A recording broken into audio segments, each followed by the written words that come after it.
Et ensuite, c'est bien sûr se libérer du conformisme social. Faire attention à ne pas suivre une foule parce qu'elle fait quelque chose. Une foule peut avoir tort. On l'a vu avec le parti nazi. On l'a vu dans beaucoup d'expériences du passé. Donc faisons attention aujourd'hui à ce qui se passe. Bonjour Gilles. Bonjour Agnès, bonjour à tous. Bonjour à tous et bienvenue à notre réveil émotionnel hebdomadaire dont le thème aujourd'hui est la soumission. Pourquoi obéit-on à une autorité? Alors Gilles, une première question. Pourquoi as-tu choisi ce thème pour cette semaine? Alors j'ai choisi ce thème parce que nous vivons une période très particulière et je me sens le devoir de clarifier ce sujet de la soumission. La hiérarchie ou l'autorité peut générer des décisions, une obéissance, oui, qui n'est pas choisie par la personne. Ça, c'est le premier point. Le deuxième point, c'est que nous avons tendance à nous conformer à la pression sociale. On verra à travers une expérience que j'expliquerai. Et cette soumission peut bien sûr être destructrice pour l'humanité, pour l'humain, pour son épanouissement. Troisième point, c'est que nous sommes tous responsables de nos actes, même si une autorité nous demande de faire quelque chose. D'accord. Voilà pourquoi. Ok. Alors, peut-être qu'on va commencer par la définition de la soumission. Alors, définir la soumission, je vais le faire à travers des exemples. D'accord. Je vais prendre l'exemple de H, qui circule pas mal en ce moment sur les réseaux. C'est une expérience où on va comparer une barre avec 3 barres de 3 tailles différentes. Et quand on pose la question à la personne, elle trouve tout de suite quelle est la barre qui correspond à celle des 3 barres de tailles différentes. Et on va faire une deuxième expérience en montrant à cette personne que toutes les personnes ont choisi une barre qui ne correspond pas à celle qui est en exemple. Ça veut dire que il y a 10 personnes qui vont dire que la barre X correspond à la 3e barre qui est beaucoup plus grande. D'accord? Eh bien, ce qui est curieux, c'est que si cette personne sait que la majorité des gens a choisi une barre qui est fausse, elle va pour 40% choisir cette barre fausse alors qu'elle sait que c'est faux. Ça, c'est l'influence de la masse. D'accord? Chez les animaux, on connaît très bien le phénomène des moutons, comment les moutons suivent. Et il y a des troupeaux de moutons entiers qui se jettent d'une falaise simplement parce qu'ils suivent un meneur.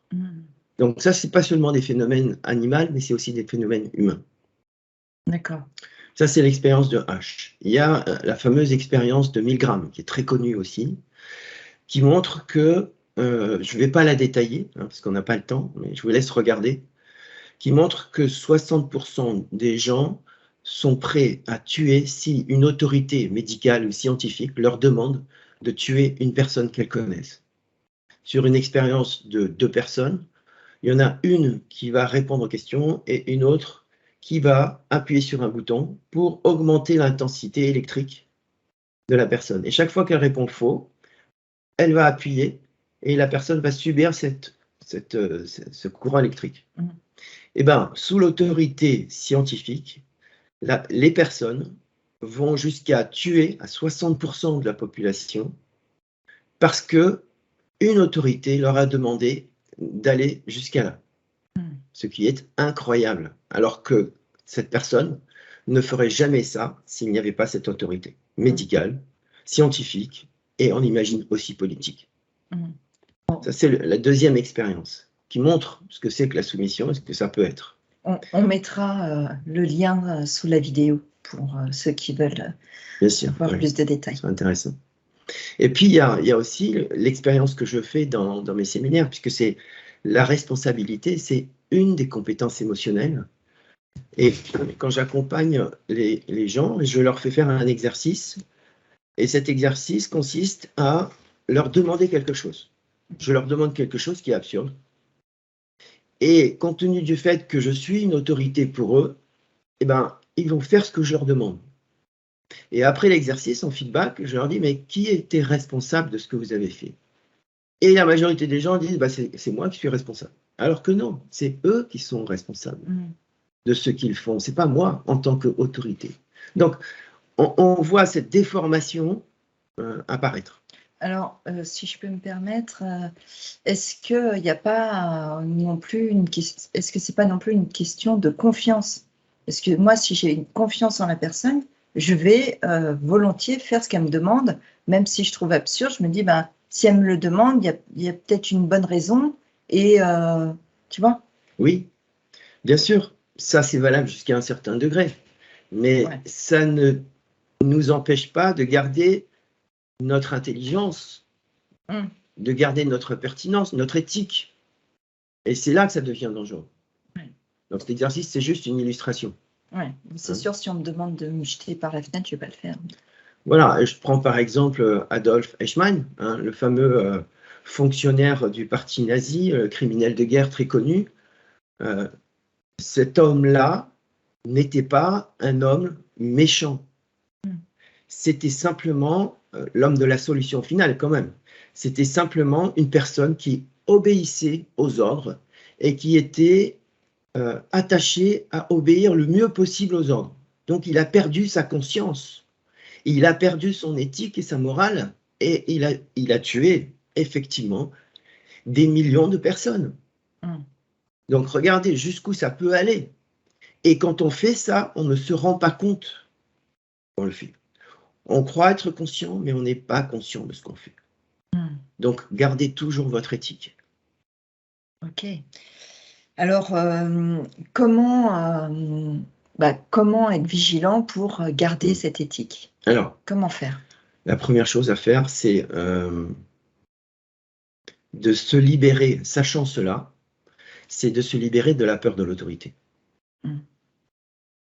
Parce que ces systèmes autoritaires dans lesquels on vit aujourd'hui ne sont pas nécessaires. Il existe des organisations cellulaires qui fonctionnent très bien aujourd'hui. On parle d'entreprises libérées, on parle de différentes formes d'organisation externes à nous, interpersonnelles, des organisations sociales, économiques, mais aussi une organisation intrapersonnelle. Comment je me structure moi à l'intérieur de moi? Est-ce qu'il y a une forme d'autorité à l'intérieur de moi qui est introjectée par mes parents, par ceci, par cela? Exemple, quand je me dis, ouais, je dois faire ça. Et personne ne m'oblige à faire ça. Plutôt que de me dire je dois, je me dis à l'intérieur, je choisis de faire ça. C'est mon choix. Et aucune autorité n'existe. Deuxième point, comment se libérer de ça?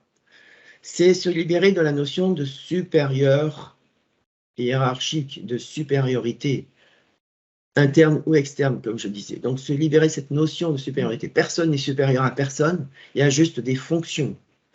Un directeur d'entreprise, il a une fonction de direction. Il n'est pas supérieur à ses salariés, à ses dirigeants.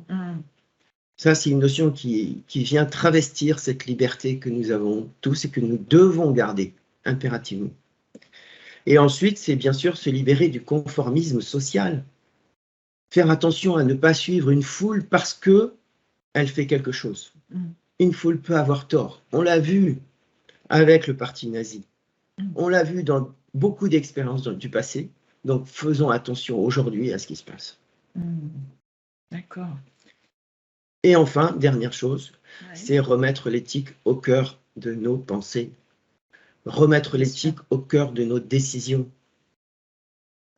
Toujours, toujours et ne jamais quitter sa propre éthique. Ok. Alors, s'il y avait une chose à retenir, qu'est-ce que ce serait? Alors, une chose à retenir, c'est vous éloigner de tout ce qui vous divise des autres. Et inversement, aller vers ce qui vous unit avec les autres. Ça, c'est un art de vivre. Ça, c'est quelque chose qui est valable pour tout. regardez toujours ce qui vous unit aux autres. Et faites en sorte de rester unis les uns les autres. On parlait de coopération, la dernière interview. Inspirez-vous, revoyez cette interview sur la coopération. Ok. Ça, c'est vraiment une chose à retenir. Très bien, merci Gilles. Alors, si vous avez aimé, n'hésitez pas à en parler autour de vous, à liker, à vous abonner, à nous soutenir, à laisser un commentaire et pour avoir des informations supplémentaires, allez voir les liens qui sont sous la vidéo. Merci beaucoup. Au revoir Gilles, au revoir à tous.